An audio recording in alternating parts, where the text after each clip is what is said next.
समस्त श्रद्धेय सम्मानित जन, विद्वान श्रेष्ठ, नीति से संबंधित ज्ञान के पिपास,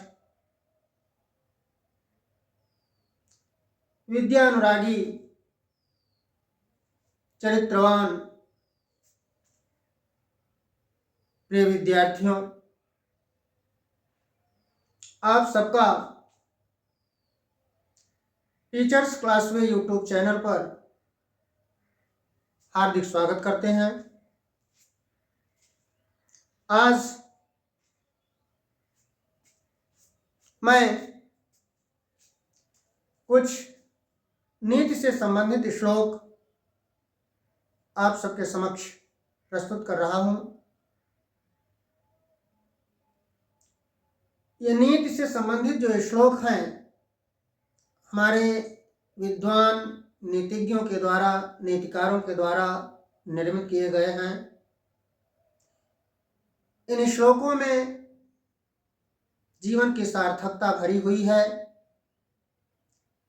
इन नीति से संबंधित श्लोकों के माध्यम से हम सबका एक उचित मार्गदर्शन होता है, पथ प्रदर्शन होता है। इससे हमें एक नई ऊर्जा प्राप्त होती है तथा अपने जीवन को सुचारू ढंग से चलाने में पूर्ण रूपेण सहयोग प्राप्त होता है। ये पहला श्लोक देखें, आपके सामने है। वास्तव में जो गृहस्थ आश्रम है, आप जानते हैं कि आश्रम 4 होते हैं: ब्रह्मचर्य आश्रम, गृहस्थ आश्रम, वानप्रस्थ आश्रम और संन्यास आश्रम। विद्यार्थी अपने जीवन के प्रारंभ से 25 वर्ष तक ब्रह्मचर्य आश्रम में रहता है। 25 से 50 वर्ष की अवस्था तक गृहस्थ आश्रम में रहता है और 50 से 75 वर्ष की अवस्था वानप्रस्थ की होती है तथा 75 से 100 वर्ष की अवस्था संन्यास आश्रम मानी जाती है। इसीलिए जीवेत में शरदहष्टम, 100 वर्ष शतायु की कामना की जाती है कि हम शतायु हों, 100 वर्ष तक जीवित रहें, और 100 वर्ष को इन्हीं 4 भागों में विभाजित किया गया है। कहा जाता है कि प्रथमे नार्जिता विद्या, द्वितीये नार्जितम धनम, तृतीये नार्जितम पुण्यम, चतुर्थे किम करिष्यति। यही 4 विभाग हैं। प्रथम अवस्था में जिसने विद्या नहीं प्राप्त किया, प्रथमे नार्जिता विद्या, द्वितीय नार्जितम धनम, और दूसरी अवस्था में जिसने खूब अधिक से अधिक धन नहीं कमाया, तृतीय नार्जितम पुण्यम, और तीसरी अवस्था जब होती है, धन खूब पर्याप्त आदमी कमा लेता है तो उसके बाद वो दान पुण्य इत्यादि नहीं करता है, तो चतुर्थे किम करिष्यति, तो चौथी अवस्था जब अंतिम स्थिति बनती है तो उसमें आदमी क्या कर सकता है। उसी से संबंधित देखिए, एक सुखमय गृहस्थ आश्रम क्या है। वास्तव में स्वर्ग के समान सुखी गृहस्थ आश्रम किसे कहा जाता है, कौन कौन सी विशेषताएं होनी चाहिए, ये आपके सामने इस श्लोक के माध्यम से देखिए पूर्ण रूपेण व्याख्यायित किया जा रहा है, आपके सामने रखा जा रहा है। श्लोक को पहले हम वाचन करके आपके सामने देखिए प्रस्तुत कर रहे हैं। सानंदम सदनम सुतास्य सुधियः, कांता प्रियलापिनी, सुधनम सन्मित्रम स्वयोषितिरतिः, स्वाज्ञा परा सेवका, आतिथ्यं शिवपूजनं प्रतिदिनं, मिष्ठान्नपानं गृहे, साधो संगमुपासते च सततं, धन्ये गृहस्थाश्रम। अंतिम लाइन आप देख रहे हैं, धन्य गृहस्थाश्रम। यह गृहस्थाश्रम धन्य है। कौन गृहस्थाश्रम धन्य है, ये ऊपर की 4 लाइनों में आपको भी स्पष्ट देखिए हम व्याख्या के माध्यम से भी बता रहे हैं। आप श्लोक के माध्यम से समझ गए होंगे पूरी बात कि सानंदम सदनम सुतास्तु सुधियः कांता प्रियलपिनी सुधनं सन्मित्रं स्वयोषितिरतिः स्वाज्ञापरा सेवका आतिथ्यं शिवपूजनं प्रतिदिनं मिष्टान्नपानं गृहे साधो संगमुपासते च सततं धन्ये गृहस्थाश्रम। देखिए, सानंदम सदनम सबसे गृहस्थाश्रम का पहला सुख माना जाता है कि यदि आप सुखी जीवन चाहते हैं, आप अपने गृहस्थाश्रम को धन्य मानना चाहते हैं, करना चाहते हैं, तो सबसे पहले आपके पास एक सुंदर सा मकान होना चाहिए, सदन होना चाहिए, आश्रय होना चाहिए, आपके रहने के लिए स्थान होना चाहिए। सबसे पहला सुख। दूसरी चीज कहा सुता से सुधिया, सुता जो आपके पुत्र और पुत्री हों वो सुधिया अत्यंत बुद्धिमत्ता से युक्त हो, बुद्धिमान हो, बुद्धिमती हो। सुता से सुधिया कांता प्रियालापिनी, और कांता माने पत्नी जो हो प्रियालापिनी, प्रिय आलाप करने वाली हो, प्रिय वाणी बोलने वाली हो, प्रिय व्यवहार करने वाली हो। सुधनम सन्मित्रम स्वयोषित्रति, सुधनम ईमानदारी से कमाया हुआ धन हो, मान प्रतिष्ठा सम्मान से कमाया हुआ धन हो। सन्मित्रम अच्छे मित्र हों जो कि वास्तव में विपत्ति में, परेशानी में, आपके दुख सुख में आपका साथ दें, ऐसे मित्र हों। स्वयोषित रति, अपनी ही पत्नी में जिसका रति स्नेह हो, प्रेम हो, अनुराग हो। स्वयोषित रति, अपनी पत्नी में, अपनी स्त्री में जिसका रति हो, स्नेह हो, प्रेम हो, अनुराग हो। स्वाज्ञा परा सेवका, और जो सेवक हों वो आज्ञा से युक्त हों, आज्ञा पालक हों। हमेशा आज्ञा, यदि आपने कुछ आदेश किया, कुछ आज्ञा दिया और सेवक ने आपकी आज्ञा का पालन नहीं किया, तो मान लीजिए कि वो गृहस्थाश्रम आपका धन्य नहीं है, उस गृहस्थाश्रम में आपको सुख की अनुभूति नहीं होगी। इसलिए स्वाज्ञा परा सेवका, जो हमारे सेवक हों, जो हमारे सेवा में लगे रहने वाले हों, जो हमारे सहयोगी हों, जो परिवार के अन्य सदस्यगण हों, वो आज्ञा परा, आज्ञा का पालन करने वाले हों।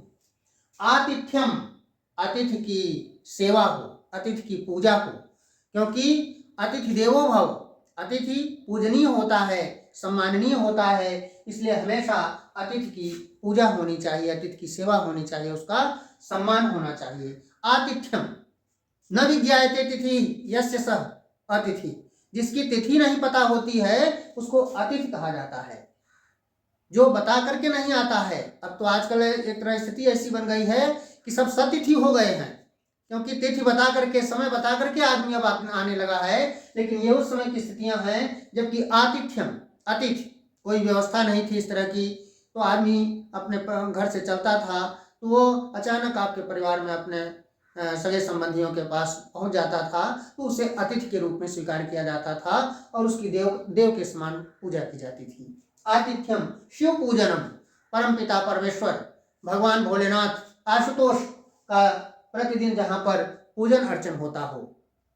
और मिष्ठान्न पानम गृहे, मिष्ठान्नम माने मधुरता से युक्त, जहाँ पर भोजन हो, और पानम गृहे, तथा जो पेय पदार्थ हो वह भी मधुरता से युक्त हो।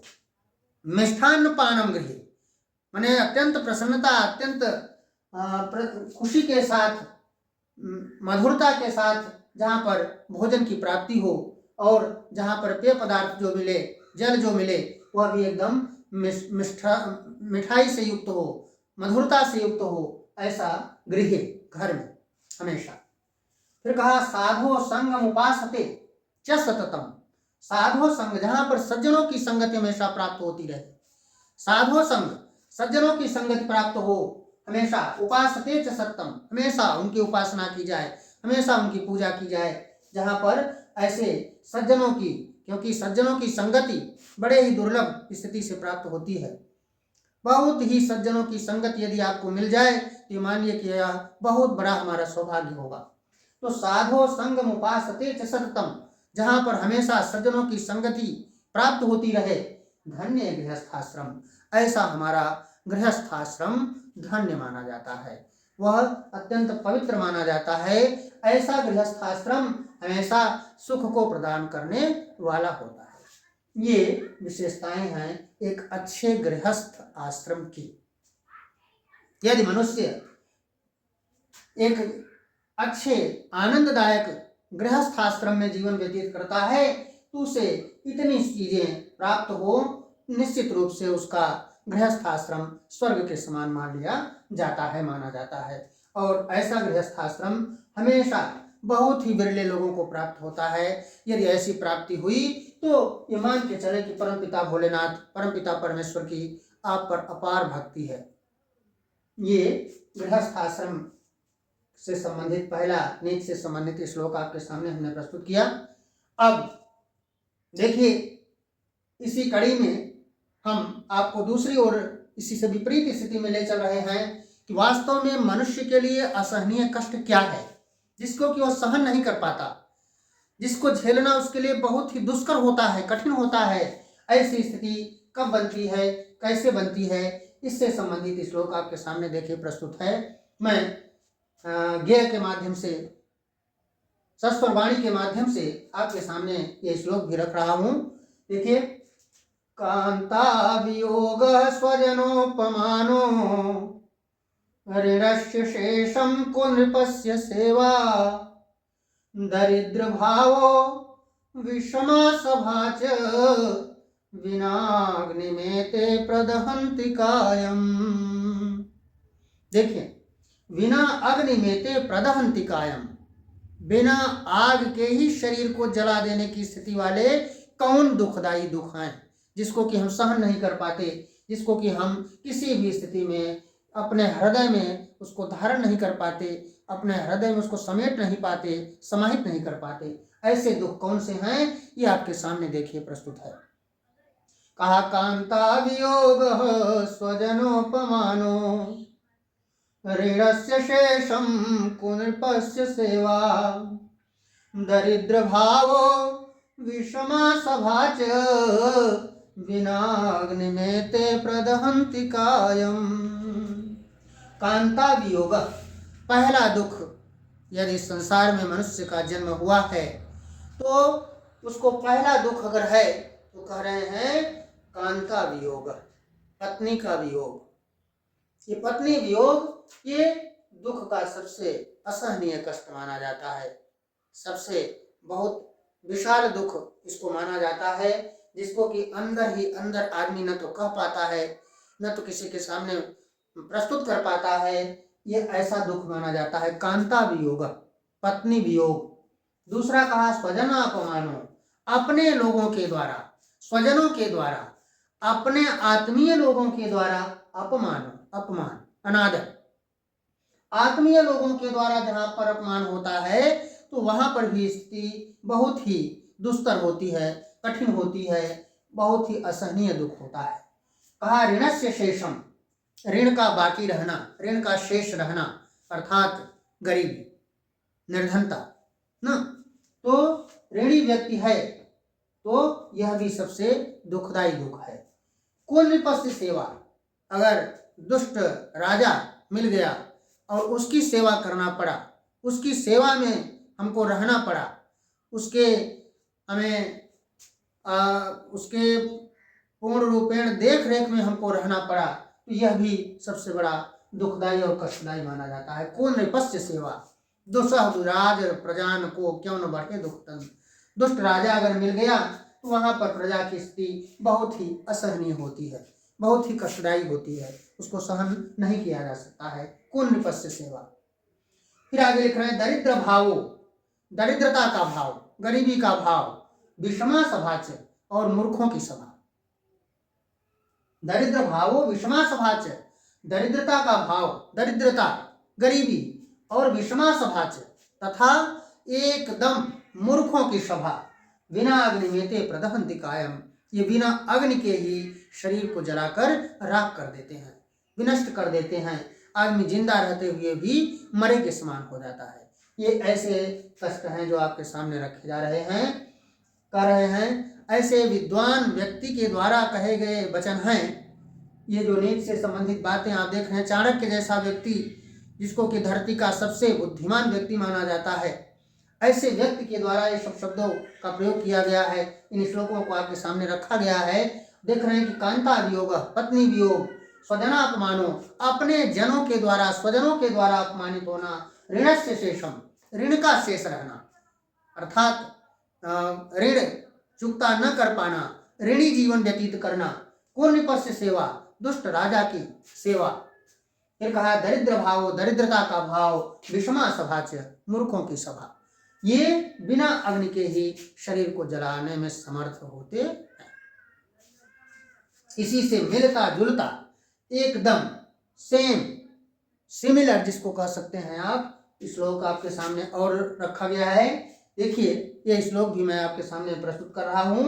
एकदम ऊपर के श्लोक से मिलता जुलता लगभग श्लोक है, वही चीज आपको मिलेगी। थोड़ा सा परिवर्तन किए हैं। ये आपके महान नीतिकार चाणक्य जी की ही शब्दावली है, देख लें।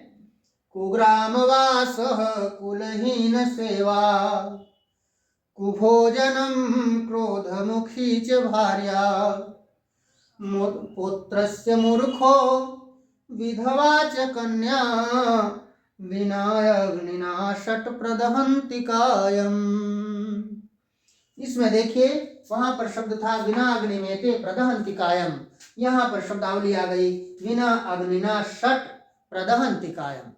बिना अग्नि के ही ये 6 ऐसी चीजें हैं जो कि शरीर को जला देती हैं। ये 6 कौन से ऐसी स्थितियां हैं, कौन से ऐसे दोष हैं, कौन से ऐसे दुख हैं जिनको कि आदमी सहन नहीं कर पाता। बिना अग्नि के ही पुटपाक प्रतीकासो रामस्य करुणो रस, जो अंदर ही अंदर जला करके राख कर देते हैं, नष्ट कर देते हैं, समाप्त कर देते हैं। वो लिख रहे हैं कि कुग्रामवास कुलहीन सेवा, कुभोजनम क्रोधमुखी च भार्या, पुत्रस्य मूर्खो विधवा च कन्या, बिना अग्निना षट प्रदहन्ति कायम। करें कुग्रामवास, कुग्राम कहा जाता है कि हे भगवान सब कुछ दीजिए लेकिन दुष्टों की संगत मत दीजिए। तो अगर दुष्ट लोगों के गांव में आपका निवास हो गया तब मान के चलिए कि आपका जीवन एकदम व्यर्थ हो गया। क्यों कि बारूभल बास नरक करताता, दुष्ट संग जनी देई विधाता। हमारे परम तपस्वी गोस्वामी तुलसीदास जी ने देखिए कि कितना अच्छी शब्दावली में चौपाई के माध्यम से इस बात को रखा है कि बारूभल बास नरक करताता, दुष्ट संग जन दे विधाता। हे प्रभु, कुग्रामवास, दुष्टता से युक्त गांव में निवास। फिर कहा कुलहीन सेवा, कुलहीन जहां पर कुलीन खानदान न मिले, कुलहीन अर्थात जो ऐसे दुष्टता से युक्त, कुल से कलंकित, जहां पर व्यक्ति की सेवा का भाव मिल जाए। अब सीधे आप शब्दावली में कह सकते हैं कि नीच कुल की सेवा जहां पर आपको मिल जाए। कुभोजनम, खराब भोजन, कहते हैं ना कि कुभोजनम, अगर भोजन हमको अच्छा न मिले। एक श्लोक कहीं और आप पढ़े होंगे कि कुभोजनम चोष्णतया विराजते, अगर भोजन आपका गर्म है तो निश्चित रूप से खराब भी है तब भी अच्छा माना जाता है। लेकिन यहाँ पर देखिए 6 दोष के अंतर्गत कुभोजन भी आ रहा है कि अगर हमको अच्छा भोजन नहीं प्राप्त होता, मनुष्य अन्नम वही प्राण, अन्न में ही प्राण है, यदि दिन भर आप परिश्रम करते हैं, मेहनत करते हैं, आपको भोजन भी नहीं अच्छे ढंग से नसीब होता है, तो वहाँ पर बहुत ही दुखदायी स्थिति होती है। कुभोजनम क्रोधमुखी च भार्या, और पत्नी अगर क्रोधमुखी मिल गई, क्रोधी मिल गई, अत्यंत कष्ट को प्रदान करने वाली हो गई, एक एक बात में हमेशा एकदम अग्नि की तरह हमेशा आंख लाल लाल करके बात करने वाली मिल जाए, तो ऐसी स्थिति में बहुत ही कष्ट मनुष्य को प्राप्त होता है। फिर कहा पुत्रस्य मूर्खो, अगर पुत्र मूर्ख मिल गया, क्योंकि वश्यस्य पुत्रो अर्थ करी च विद्या, अगर आज्ञाकारी पुत्र नहीं है तो समझिए कि मनुष्य का जीवन एकदम व्यर्थ है। यही चीज यहाँ पर लिख रहे हैं, पुत्रस्य मूर्खो, अगर मूर्ख पुत्र मिल गया। और एक अंतिम कष्टदायी, सबसे कष्टदायी स्थिति लिख रहे हैं, विधवा च कन्या, अगर कन्या विधवा है तो इससे बढ़कर के और कोई दुख इस संसार में है ही नहीं।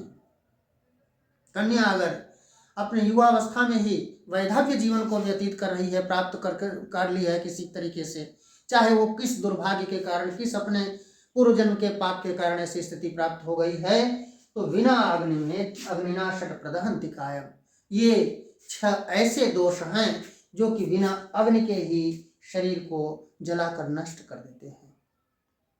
बहुत ही दुखदायी कष्टदायी स्थिति है। कुग्राम वास, दुष्टों के गांव में निवास होना, कुलहीन सेवा, नीच कुल की सेवा, कुभोजनम, खराब भोजन, स्वादिष्ट भोजन न प्राप्त होना, क्रोधमुखी च भार्या, और हमेशा क्रोधाग्नि से युक्त ऐसी पत्नी, पुत्रस्य मूर्खो, मूर्खा धीराज पुत्र, और विधवा च कन्या, तथा ऐसी कन्या जो कि वैधव्य जीवन को व्यतीत कर रही हो, विधवा हो गई हो अपने असमय में। ये 6 ऐसे दोष हैं जो बिना अग्निना, बिना अग्नि के ही कायम प्रदहन्ति, शरीर को जला देते हैं, नष्ट कर देते हैं। ये 3 श्लोकों के माध्यम से हमने आज आपको कुछ नीति से संबंधित बातें बताने का प्रयास किया है। आशा ही नहीं पूर्ण विश्वास है कि आपको अच्छा लगा होगा और इन मार्गों पर चल करके मनुष्य अपने जीवन को निश्चित रूप से संकटों से मुक्त कर सकता है। और इस संसार में, चूंकि यह संसार ही है, शरीरम व्याधि मंदिरम, यह संसार ही कष्टदायी है, व्याधि रोग का मंदिर है, इसलिए इस कष्ट से मुक्ति पाने के लिए ये नीति से संबंधित अनेक प्रकार के श्लोक हमें हमेशा हमारा मार्गदर्शन करते हैं। हम आशा ही नहीं पूर्ण विश्वास करते हैं कि आप इन श्लोकों के माध्यम से एक नई ज्योति, एक नई रोशनी, एक नई आभा, एक नया प्रकाश निश्चित रूप से प्राप्त करेंगे। इन्हीं शब्दों के साथ बहुत बहुत सबको धन्यवाद।